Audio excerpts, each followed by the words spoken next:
Welcome to The Explainer. Today we're diving into a really fascinating theory, the idea that the Quran holds a hidden numerical code, one that connects the secrets of the cosmos with faith and, you guessed it, mathematics.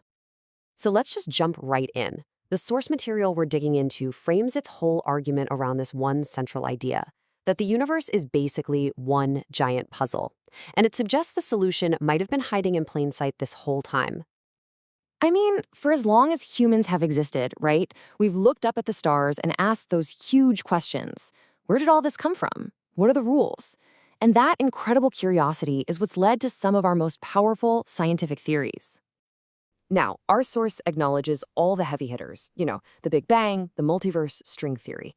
It sees them as humanity's best attempts to solve this puzzle. But then it argues for a completely different kind of key, one that it claims is hidden not out in the cosmos, but inside a sacred text.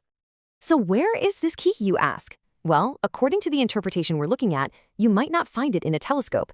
Instead, it might be waiting within the verses of the Quran, which is described as being perfectly preserved, completely untouched by time or human error. And this idea really hinges on a concept called the Lawhin Mahfuz, or the preserved tablet. The belief is that this is a kind of divine hard drive, holding the Quran in its perfect, original, and totally unchangeable form. And look, this isn't some idea that was tacked on centuries later. It's pulled directly from the Quran itself.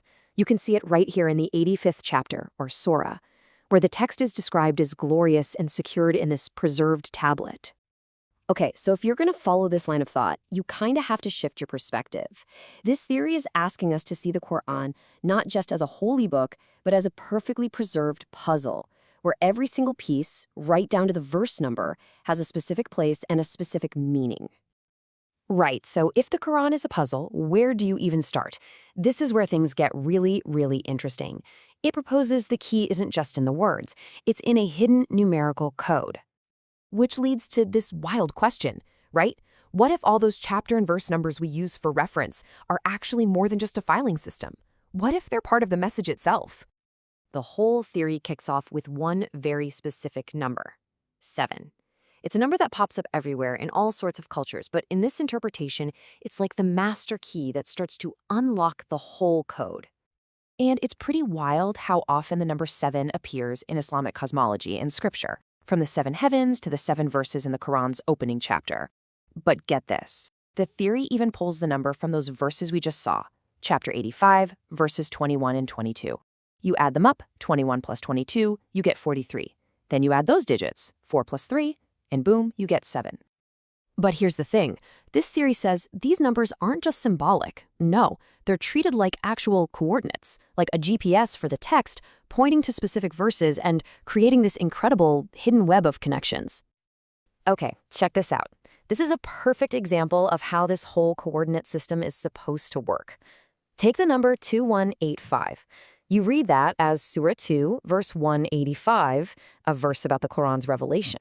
Now, if you reverse that number to 8521, it points to Surah 85, verse 21, the exact verse that calls the Quran glorious. I mean, that's a pretty wild mirror effect, right? So all these numerical connections, they all build up to something the source calls a grand synthesis. This is the part where it tries to connect the entire structure of the Quran to one of the most fundamental constants in the whole universe. And it all starts with this number, 114. That's the total number of chapters, or surahs, in the Quran. It represents the whole shebang, the complete structure of the book. Now, the theory takes this total of 114 and does something very specific.